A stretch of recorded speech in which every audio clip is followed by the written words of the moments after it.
একটি খনিতে ৩৩ জন শ্রমিক ধসের কারণে তাদের বের হওয়ার রাস্তা পুরোপুরি বন্ধ হয়ে যায়। তাদের কাছে কোনো খাবারও ছিল না।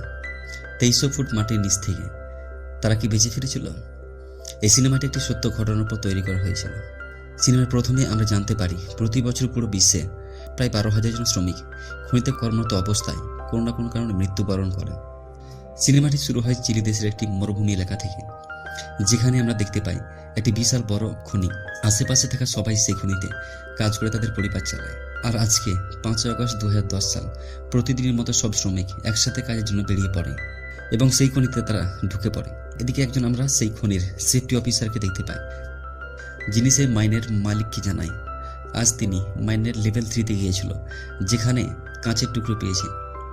আমি মাইনের বিভিন্ন দেওয়ালে এই কাঁচের টুকরোগুলি লাগিয়ে রাখি, যাতে বুঝতে পারি খনিতে কোনো ধস নামলে কাঁচ ভেঙে পড়ে যায় এবং বুঝতে পারি ধস নামার সম্ভাবনার কথা। তিনি বলেন কাজ বন্ধ করার কথা, কিন্তু মাইনের মালিক তাতে রাজি হয়নি। তিনি বলেন কাজ চালিয়ে যাওয়ার কথা। এদিকে আমরা দেখতে পাই সেই ট্রাকটিকে ৩৩ জন শ্রমিক নিয়ে ভেতরে যেতে থাকে এবং সে রাস্তা দেখে বোঝাই যায় কত ভয়ঙ্কর ছিল সেই খনির ভেতরটা। ভেতরে যাবার পর তারা সবাই মিলে নিজের নিজের কাজে লেগে পড়ে। আবার আমরা সেই সেফটি অফিসারকে দেখি, যিনি মাইনের ভেতরে আরও ছোটো ছোটো অনেক কাঁচের টুকরো দেখতে পায় এবং অনেক ভয় পেয়ে যায়। কিন্তু তখনই দেওয়ালের উপর দিকে তাকিয়ে দেখে অনেক বড় একটা ফাটল তৈরি হয়েছে। কিন্তু তখনও তার কিছু করা ছিল না, কারণ তিনি কাজ বন্ধ করতে পারবেন না, কেননা মাইনের অনার তাকে বন্ধ করতে বারণ করে। এদিকে ১৭০০ ফুট নিচে যখন ৩৩ জন শ্রমিক কাজ করছিল, ঠিক তখনই হঠাৎ খনির ভেতরে সব কিছু কাঁপতে থাকে। সবাই তখনই ভয়ে ছুটোছুটি করতে থাকে। সেফটি অফিসার তখন সেই ট্রাকে করে সবাইকে নিয়ে চলে যেতে থাকে, কিন্তু বড় পাথরের একটি খণ্ড সে বের হবার রাস্তাটাকে পুরোপুরি ব্লক করে দেয়। তখনই তারা কিছু ভেবে পাচ্ছিল না কি করতে হবে। তখন তারা ডিসিশন নেয় ৬০০ ফুট আরও নিচে যাবে, যেখানে আরও মাইনার কাজ করছে, কারণ সেখান থেকে একটি বের হওয়ার রাস্তা আছে। তারা তাদের গাড়িকে ঘুরিয়ে সেদিকে যেতে থাকে, কিন্তু তখনও দুজন শ্রমিক গাড়ির পিছন পিছন দৌড়াতে থাকে। গাড়িতে বসে থাকা মারিও নামের একজন ব্যক্তি হাত বাড়িয়ে তাদের উপরে উঠিয়ে নেয়, কিন্তু তখনই তাদের গাড়ির সামনে অন্য একটি গাড়ি চলে আসে। আসলে ৬০০ ফুট নিচে থাকা সেই শ্রমিকরাও বাঁচার জন্য পালাতে থাকে। সেখানেও তাদের রাস্তা পুরোপুরি ব্লক হয়ে যায়। এই মুহূর্তে তাদের সামনে যে রাস্তা ছিল সেখানেও পাথর ভেঙে পড়তে থাকে এবং হঠাৎ একটি বড় পাথরের খণ্ড ভেঙে পড়ে, ফলে তাদের রাস্তা পুরোপুরি ব্লক হয়ে যায়। পাথরের খণ্ডটি এতই বড় ছিল যে উপর পর্যন্ত ধোঁয়া বের হতে থাকে। উপরে থাকা শ্রমিকরাও বুঝতে পারেনি যে বড় ধরনের কোনো দুর্ঘটনা ঘটেছে। নিচে থাকা ব্যক্তিদের অনেকে জখম হয়ে যায়। একসময় সেখানে যখন পুরোপুরি ধুলো সরে যায়, মারিও দেখে তাদের রাস্তায় বিশাল একটি পাথরের টুকরো পড়ে আছে, যেটাকে সরানো বা ফুটো করে বের হওয়া প্রায় অসম্ভব। এবার আস্তে আস্তে শ্রমিকদের পরিবারের কাছে তাদের দুর্ঘটনার কথা পৌঁছে যায়। সব টিভি চ্যানেলগুলো এই খবর দেখাতে থাকে। দেখে সেফটি অফিসার, যার নাম ছিল লুইস, নিচে আটকে যাওয়া সবাইকে গুনতে শুরু করে, যেখানে ৩৩ জন লোক দেখতে পায় এবং বলতে থাকে বাইরে যাবার যে ইমার্জেন্সি গেট আছে সেখানে মোট ৩০ জন শ্রমিক যেতে পারবে। তখন মারিও বলে এখানে একটি সিঁড়ি আছে যেখানে ৩ জন যেতে পারবে।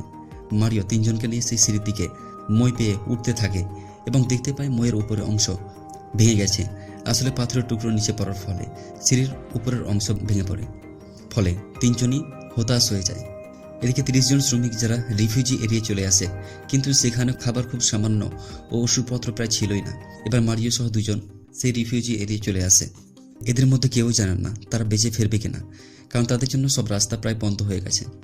এই অবস্থায় আবার সেখানে ধস নামতে শুরু করে। তখন তারা ভেবে নেয় তাদের জন্য এটাই হয়তো শেষ মুহূর্ত, এবং সবাই প্রার্থনা করতে থাকে এবং প্রার্থনার কাজে লেগেও যায়।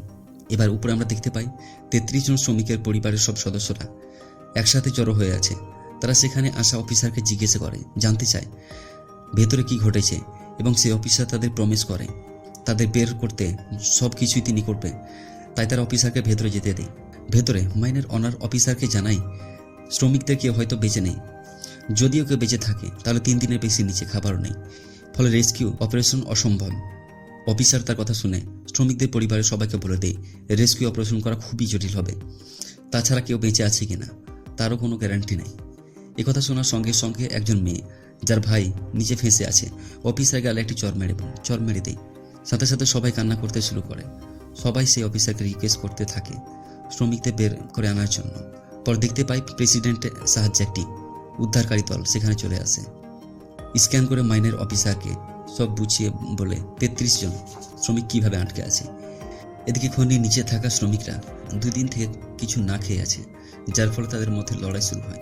তাই মারিও তাদের বোঝাতে থাকে তাদের কাছে খুব সামান্য পরিমাণ খাবার আছে, তাই উদ্ধারকারী দল যতক্ষণ পর্যন্ত না আসে অল্প অল্প করে খেয়ে তাদের থাকতে হবে। তাই সামান্য পরিমাণ দুধ ও একটি বিস্কুট খেয়ে দিন কাটায়। এদিকে খনির বাইরে অনেক বড় ড্রিল মেশিন পৌঁছে যায় সেই খনিতে ড্রিল করে তাদের কাছে পৌঁছানোর জন্য। কিন্তু নিচে এত শক্ত শক্ত পাথর আছে যার কারণে তাদের ড্রিল মেশিনে অনেকবার ফাটল দেখা দেয়, ফলে তাদের সমস্যায় পড়তে হয়। লরেন্স একথা সবাইকে বলে, ভয়ের কোনো কারণ নেই, আমরা পুরোপুরি চেষ্টা করছি তাদের বাঁচানোর জন্য। নিচে রিফিউজি এরিয়াতে যখন ড্রিল মেশিনের আওয়াজ শুনতে পায় তখন সবাই খুশিতে পাগল হয়ে পড়ে। ধীরে ধীরে 12 দিন পেরিয়ে ড্রিল করা কিন্তু একটি বিরাট ভুল হয়ে বসে। ড্রিল মেশিন যেখানে ড্রিল করছিল সেটা সেই রিফিউজি এরিয়া থেকে প্রায় 10 মিটার দূরে করে বসে। তাদের এত কষ্ট প্রায় পানিতে পড়ে যায়। তাছাড়া শ্রমিকদের খাবার শেষ হয়ে আসছিল, তাদের মধ্যে যে বাঁচানোর আলো ফুটেছিল তাও শেষ। সবাই হতাশায় পড়ে যায়। তাছাড়া তাদের কাছে আর মাত্র একদিনে খাবার রয়েছে। শেষ খাবার সময় তারা স্বপ্ন দেখতে থাকে প্রত্যেকের পরিবার তাদের দামি দামি খাবার নিয়ে তাদের খাওয়াচ্ছে। এখান থেকে মানুষের কাছে খাবারের মূল্য কতটা তা জানতে পারি। এদিকে ইঞ্জিনিয়ার তিনি ফিরে যাওয়ার কথা বলে, কারণ মাটি এতটা শক্ত যে ড্রিল মেশিন বারবার খারাপ হয়ে যায়। তাছাড়া আর বেঁচে আছে কিনা তাও কোনো গ্যারান্টি নেই। তখন অফিসার সেই ইঞ্জিনিয়ারকে অনেক রিকোয়েস্ট করে আবার কাজ করার জন্য। তাছাড়া এও বলে তাদের সবার পরিবার কত আশা নিয়ে বাইরে দাঁড়িয়ে আছে, কি জবাব দেব তাদের কাছে। কিন্তু ইঞ্জিনিয়ার কিছু না বলে সেখান থেকে চলে যায়। এবার রাত হয়ে যায়, তখন ইঞ্জিনিয়ার দেখতে পায় তাদের সবার পরিবার বসে তাদের জন্য প্রার্থনা করছে। তাই ইঞ্জিনিয়ার এসব দেখে আবার ড্রিল করার জন্য সিদ্ধান্ত নেয়। এদিকে নিচে ফেঁসে যাওয়া শ্রমিকরা 17 দিন পার করে দেয়।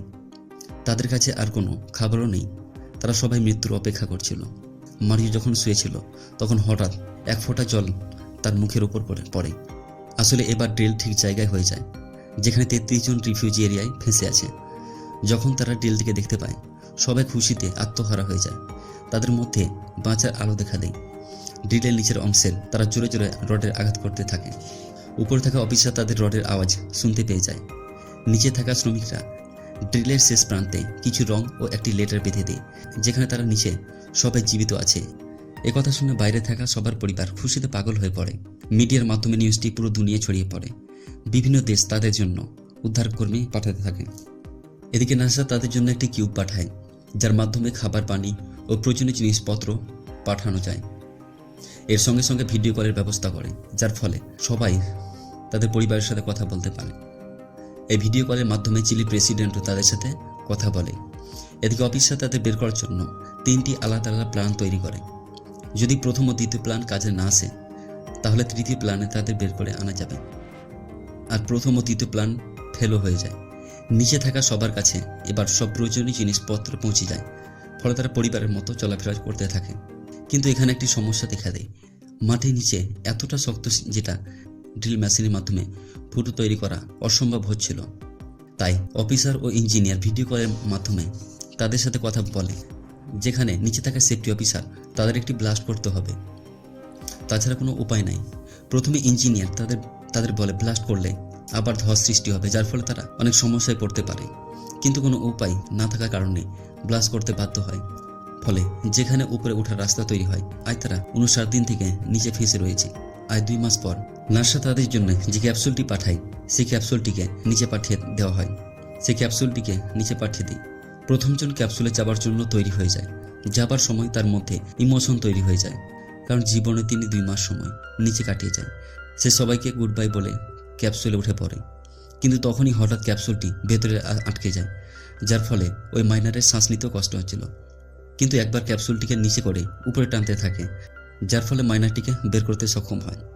এভাবে একজন একজন করে 33 জন শ্রমিককে উপর বের করতে সক্ষম হয়। লাস্টে আমরা সেই সেফটি অফিসারকে দেখতে পাই নিচে মাইনটিকে ঘুরে ঘুরে দেখতে থাকে এবং কাঁদতে থাকে। তার বিশ্বাস হচ্ছিল এভাবে তিনি 2 মাস পর বেঁচে ফিরতে পারবে। নিচে দেওয়ালে লেখা দেখতে পাই, গড সবসময় তোমাদের সাথে আছে। সিনেমাটির শেষে আমরা দেখতে পাই সেই অফিসারকে, যার মধ্যে ইমোশনাল ও খুশি দেখা যায়। তাদের সবার দিকে তাকিয়ে থাকে। অবশেষে সব শ্রমিকদের একটি বেঁচে দেখা যায়। এইভাবে সিনেমাটির সমাপ্তি ঘটে।